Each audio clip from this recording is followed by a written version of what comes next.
Mid-Autumn Festival. Ayan, may celebrate po ako dito. Ayan. So, dalawa po yung ticket ko. Ito yung sa amo ko at sa alaga ko. So, ako yung mag-representative. So, ayan. So, makiki-join ako sa kanila. Ayan. So, ito yung second time kong makakapag-celebrate ng Mid-Autumn Festival. Dito lang yan sa baba sa aming sa baba ng block ng amo ko. Ayan. So, pakita ko sa inyo ha. Ayan, tingnan nyo. Ayan. Diba? So, dito lang yan sa baba namin. Ayan, may mga decoration din. Ayan, ang saya-saya naman. Ayan, nagsasaya yung mga bata. Ayan. So, meron ding singer.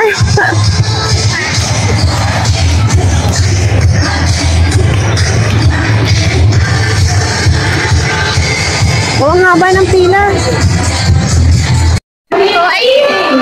Enjoy po.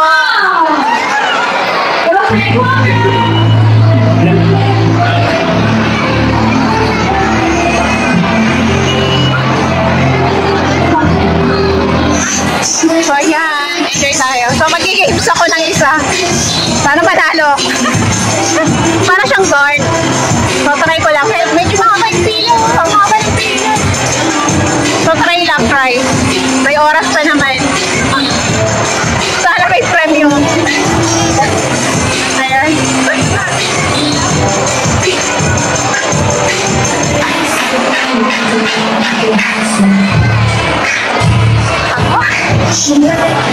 Ang saya naman dito.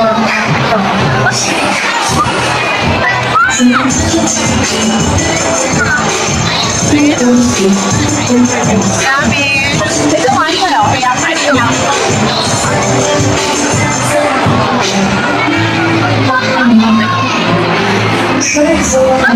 Dami mga bata. So, ito yung mga bata. So, for kids ata talaga to. Makikibata lang tayo. Mag-games ako. So, try ko isang game. Sana manalo ako.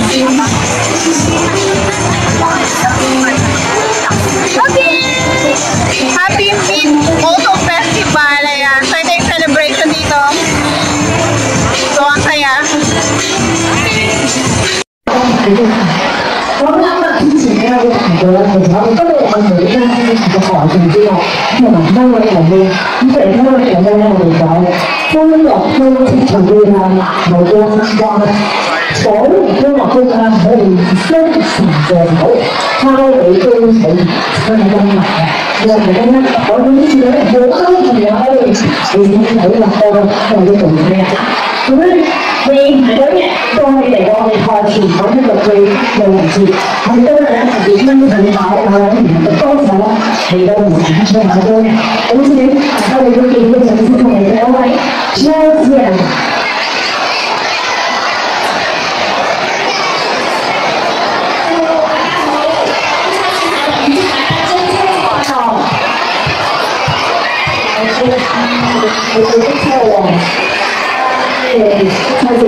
So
seen a lot of change, been through a lot of pain. Some things are not the same as they were a year ago.